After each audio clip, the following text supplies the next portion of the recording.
Howdy folks, I'm Fuzzy D, and this is Fuzzy Road to Health. Today we're going to be talking about different methods of losing weight. So we're going to talk about the calorie deficit method, which a lot of doctors are still promoting, versus a proper human diet. So let's get started.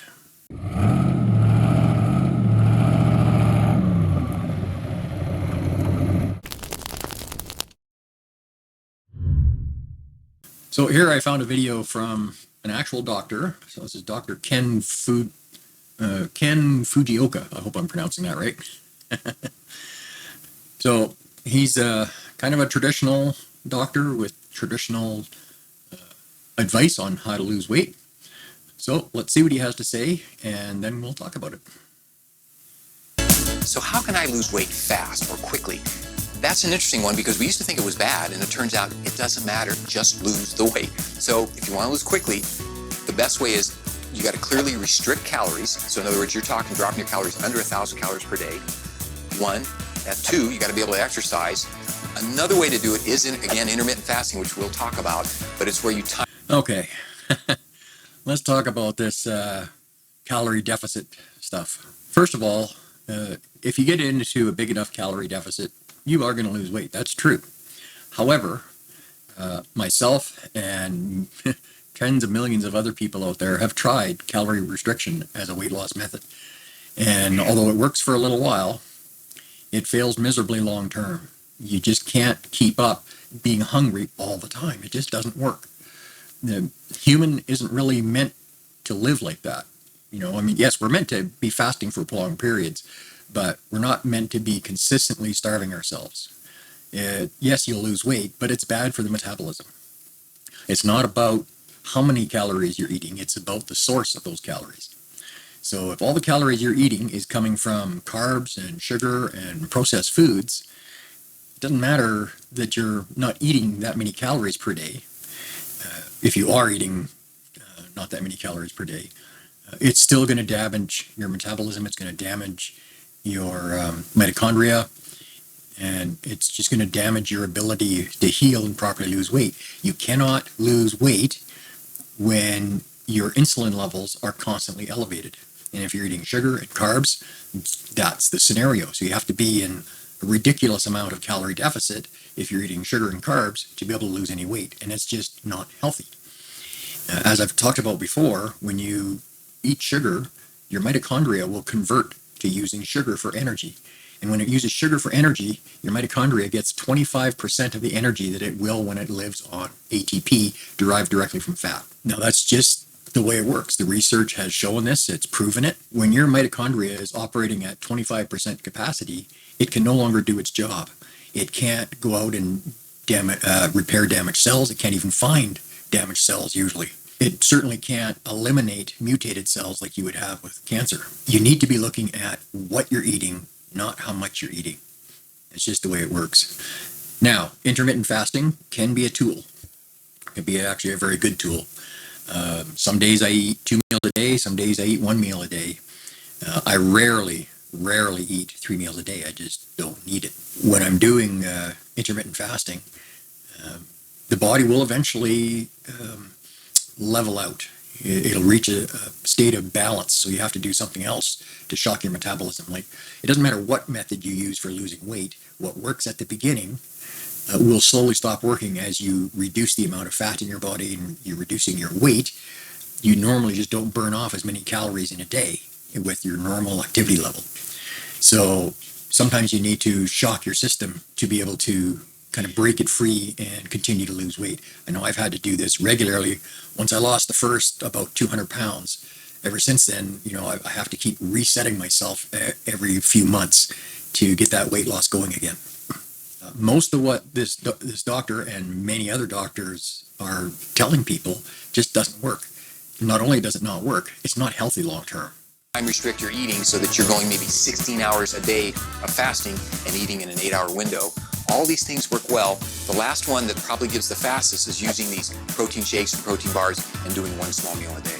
What am I going to say to this? Now, protein shakes usually have additives in them, and they're usually made from plant sources. And even if you're doing like a whey protein shake, which is animal sourced, it still has fillers. They usually add things like maltodextrin, which actually, out of all the sugars and sweeteners you can use, it has the highest glycemic index, even though it's a natural sourced sugar. So maltodextrin has a glycemic index of 136. Refined white sugar, if I remember correctly, is about 101 or 102, something like that. These protein shakes are really not what you need. If you're going to be using protein, which you really should be, it should be natural. Eat fatty meat. That's how you get your protein and fat, and that's how you lose weight. That's how I lost 250 pounds so far, is carnivore diet. Well, I did keto for a while, to be fair, but it was after I did carnivore that everything started to heal. All my autoimmune diseases, I got out of my wheelchair, ditched the wheelchair, moved out of the accessible apartment, that kind of thing. 7 autoimmune diseases in remission, bipolar disorder gone, high blood pressure gone, massive healing with a proper human diet. This stuff that they're still spreading is unbelievable. Here's the reality of doctors these days, most of them. They go to medical school, which is 70 to 80% funded by pharmaceutical companies. And those pharmaceutical companies have a great deal of influence on what's taught. So the way they're taught medicine is find the symptom and treat it with a drug. Not look for the underlying cause and treat that with proper diet. This may not have started out this way, but what it's wound up being is a way for the large food companies to keep you sick. And by keeping you sick, the pharmaceutical companies get to sell you drugs for the rest of your life. And the medical insurance community makes a ton of money. And it's all around very profit driven. They don't care about you. They don't care about your health. You need to stop listening to these doctors. Now, I've had people come at me with statements like, well, you think you know more than a doctor? Well, when it comes to metabolic science and how to lose weight and how to deal with chronic disease, yeah, I know a heck of a lot more than any doctor except carnivore doctors who actually study this stuff. It's not because I'm a superior, intelligent person. That's not the case. Any long-term carnivore who has been doing it for a while and gotten a lot of health and lost a lot of weight knows more than any of these doctors do about metabolic science and the types of food required to heal the body and lose weight. That's just the reality of it. It's unfortunate that it's happened this way, that too many doctors, not only do they not have time to do the research, in many countries like Canada here, they are not allowed to do the research. They are given a set of research places they are allowed to pull research from. They are not allowed to look at research from anywhere else or they could lose their license. When I healed all this autoimmune stuff and was losing all this weight, and I went to my doctor and I took all this research, modern randomized control trials and other types of studies that show the benefits of this diet and debunk the nonsense about red meat and fat giving you heart attacks and stuff. He took that pile of research that I put on his desk and he tossed it in the garbage. He said, I'm not allowed to look at it. If I look at it and tell my patients anything from it, I could lose my license, and I probably would lose my license. So this is the type of controls they have in place to keep you from finding out about this stuff, to keep you from finding out that the dietary dogma and nutrition dogma they've been pushing on us for decades is flat out wrong. It doesn't work, and it's unhealthy.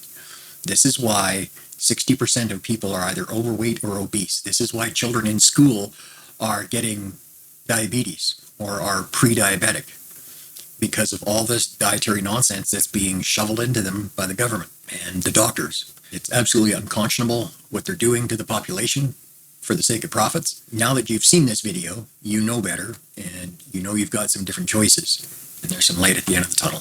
One of the easiest ways to lose weight, and really doesn't take a whole lot, is go get a scale. People who weigh themselves every day actually will lose more weight compared to somebody who doesn't weigh themselves every day. Now, I used to believe this nonsense. And if you're eating a standard American diet trying to lose weight, yeah, it's true. I found that this actually does work when you're eating a standard American diet. But when you're eating a proper human diet, looking at your weight all the time is kind of meaningless. I used to do it, and I had to get corrected by my coach a couple of times on doing this, because you're setting yourself up for a psychological barrier.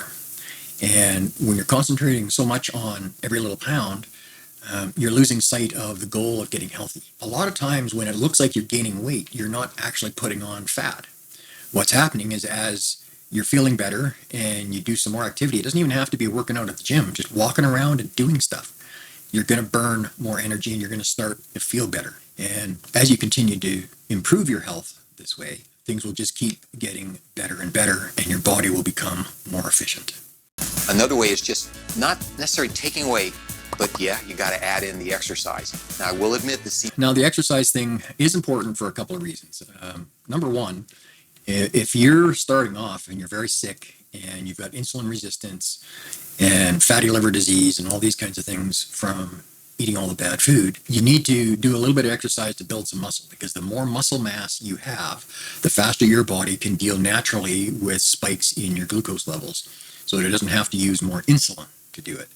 So by having more muscle, you're using less insulin. Now, is it necessary for weight loss? Not necessarily. I lost probably 150 pounds before I was able to even start doing any kind of exercise whatsoever. Yes, it's important, and it's important for your health overall. You need to start off with what you can handle. Now, when I started this whole journey, I was 540 pounds. So I had a lot to lose, and all the autoimmune diseases and everything else that was going on with my body at the time. You can definitely lose weight without working out and without a bunch of exercise. It's more difficult, and it's certainly more healthy if you can exercise. Nowadays, I exercise a fair bit. I do a lot of walking, and now I'm working out at the gym. Because I was bedridden for 10 years and in a wheelchair for about 15 years, I was very, very weak everywhere. Now, one of the autoimmune diseases I have is called myasthenia gravis. Now, it causes severe muscle weakness because you can't activate your muscles. It destroys the necessary chemicals your body uses to communicate between the nerve bundles and the muscles. So consequently, my muscles atrophied very badly. And although I can move around and walk and everything okay, there is one goal that I'm working on right now, to be able to lay down on the ground and get back up unassisted. That's not something I can do right now because of all those years of being bedridden. All those muscles just wasted away. So I'm getting there. My goal is to be able to get up off the ground unassisted by the end of July.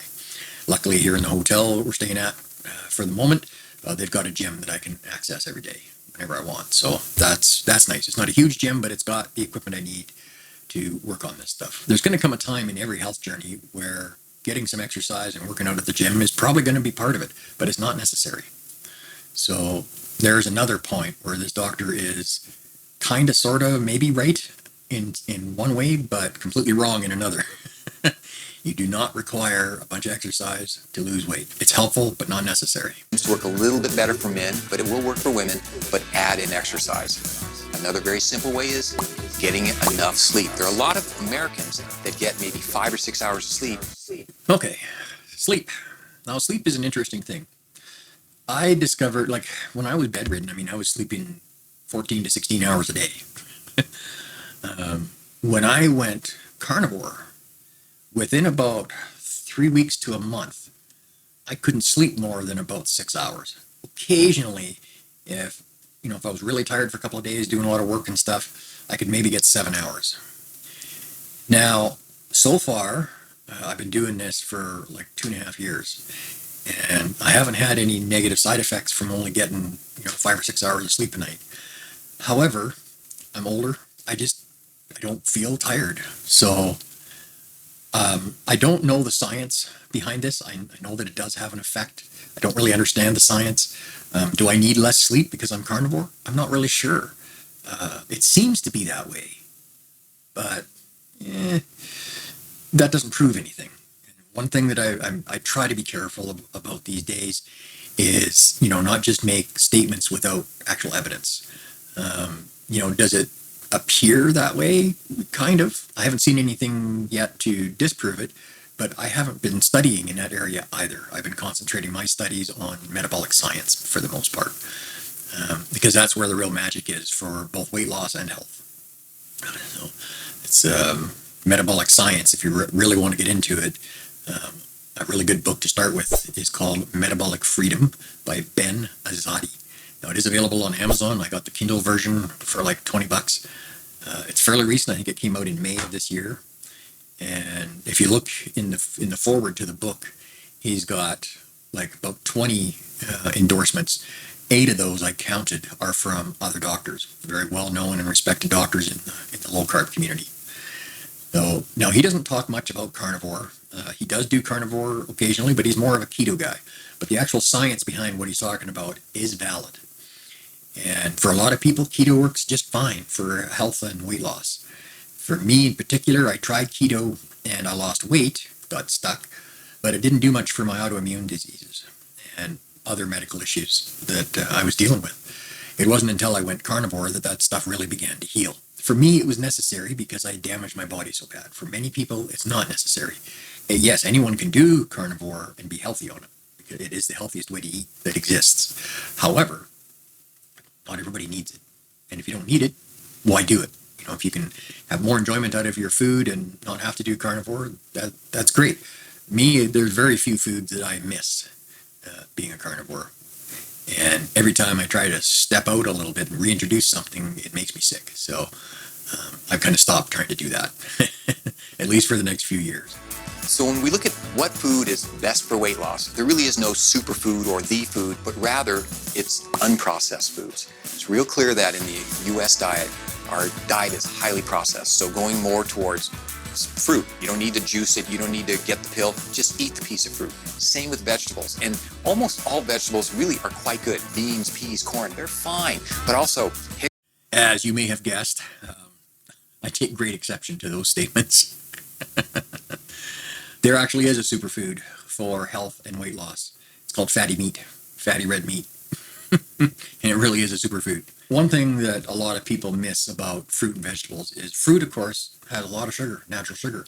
And because it's a natural-based sugar, it's got the highest glycemic index of any sugar you can eat. So that's fact number one. Fact number two, all this supposed nutrition we get from vegetables, 95% or more of the vegetables we could eat, we can't absorb even 4% of the nutrients they contain. Our body is not designed to break down and extract nutrients from plant matter because we're not meant to live on it.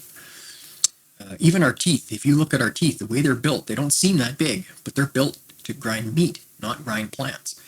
And when you look at people that have heavily eaten plants, as part of the society for a long time, you'll see that their teeth wear down extraordinarily fast and they lose their teeth quickly. When you look at an animal like a horse, for instance, a horse's teeth never stop growing because they're always being worn down by all the plants that they're eating. Okay. Our teeth don't do that. Once our teeth are growing, they're growing. They don't continue to grow to compensate for wearing them down from what we're eating because we're supposed to be eating mostly meat and fat. Our brains got big and strong on meat and fat. Our brains, like 70% of all your brain matter contains cholesterol, fat. And of all the cholesterol that is required to live in your body for health, 25% of that is found in the brain. And many organs require cholesterol and fat to function properly. Restricting that is a recipe for disaster, and relying on plants, vegetables for your nutrients just doesn't work. We're not meant to absorb them. So we have to eat huge amounts. And then the oxidative damage done to our tissues from the phytochemicals and other chemicals that are in the plants that they use to protect their seeds, they damage the body. And they do more damage than what really basic nutrition you can absorb from them. When they were mapping the human genome, they were kind of shocked to discover that human beings genetically should normally live in good health to about age 120, not 60 or 70, when we now start deteriorating in health. People start getting decrepit, a lot of them at 60 years old, 65 years old. And it's because of all this junk that we're eating, the processed foods and the vegetables and the fruit. Now, he does say to get away from processed foods, and that I completely agree upon. You pick up a box of food in the store and it's got a long list of ingredients you can't pronounce. That's not actually food you're holding. That's just a processed edible product that looks and smells like food, but it's not. It's frankenfood. You're never going to get healthy, truly, eating that long term.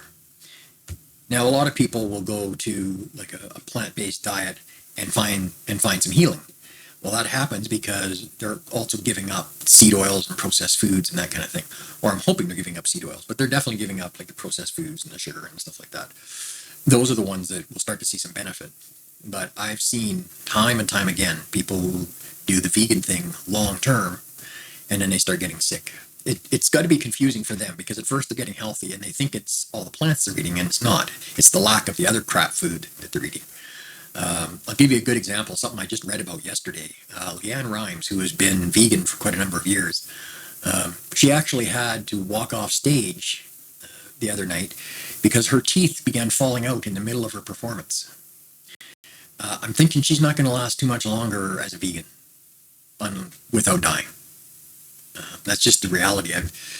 I've talked to person after person after person that, they did vegan for a while and they started feeling better and then they slowly started getting sicker and sicker. The hair started falling out and acne getting really bad and their hormones out of whack and losing their sex drive and that kind of thing. It's really bad what can happen over time on a plant-based diet. And, you look at most of the vitamins and supplements that people are taking when they're on these diets and they're plant-based. They're derived from plants or they're synthetic. Celery, tomatoes, all that stuff is good to eat. So that's an easy way. It's funny that he mentioned celery and tomatoes. First of all, tomatoes are a nightshade plant. So if you have issues with inflammation or arthritis, nightshade plants are the worst thing you could possibly eat. Nightshade plants consist of tomatoes, potatoes, eggplants, hot spices, red spices like chilies, those super hot spices you see people doing, the one chip challenge, that kind of thing. Those are all nightshades. And they're terrible for you. And celery, it's known that if you eat a lot of celery, it makes it so you sunburn extremely easily. Makes you extraordinarily sensitive to the light. And I know as a kid, I used to love eating celery. I ate a lot of it. My mom would think it's healthy, so she'd give me a plate full of sticks of celery filled with Cheese Whiz. Right? Not exactly healthy. But as a kid, I sunburned at the drop of a hat. I went out on the beach for 15, 20 minutes, even with suntan lotion. My back would burn like crazy. I can remember one summer I went down to Vancouver Island. My mom and I stayed with my sister and her family. And I'd been diagnosed with myasthenia gravis at like 12 years old. So we'd gone down there to see a naturopath. And celery was one of the things I was still allowed to eat on the restriction diet he put me on. And we went down to the beach one day, and I think we were there about an hour. I had like the suntan lotion and everything on, and got home, and I was burned I was red like a beet, like it was terrible. And about 3 days later, I started to peel, and I had to sleep on my stomach. So I woke up one morning, I was sleeping on the couch, just taking a nap, and I felt a weird sensation on my back. And here I've got one of my nephews is sitting on me, peeling off big chunks of skin. Like he was peeling off pieces of skin this big from my back. Now, since I've been carnivore for a while, I was carnivore a little over a year, and about a year now, almost a year and a half. And I went down to Texas and went down to KetoCon down there. Spent a lot of time in the sun, no suntan lotion, and it was really hot. And I didn't even catch a tan, let alone burn. You need to be careful with the types of plants you're eating. If you're going to eat plants, be very choosy and make sure that they're vine or tree ripened, because plants protect their seeds with toxins. And once the seeds are viable, they flush those toxins through the root system. If they're no longer connected to the plant, they cannot flush those toxins. So if you're going to eat veg and fruit, make sure that you're getting the right stuff or grow yourself. All right, folks, that's another one in the book. And we're going to be doing a few more of these. We're going to be catching some videos, and we're going to start systematically taking these things one at a time and talking about it. Debunking some of it, maybe supporting some of it, depending on what we find. Stay healthy out there, folks. Eat lots of red meat, fat, bacon, butter, eggs. See you on the next one, folks. Bye for now.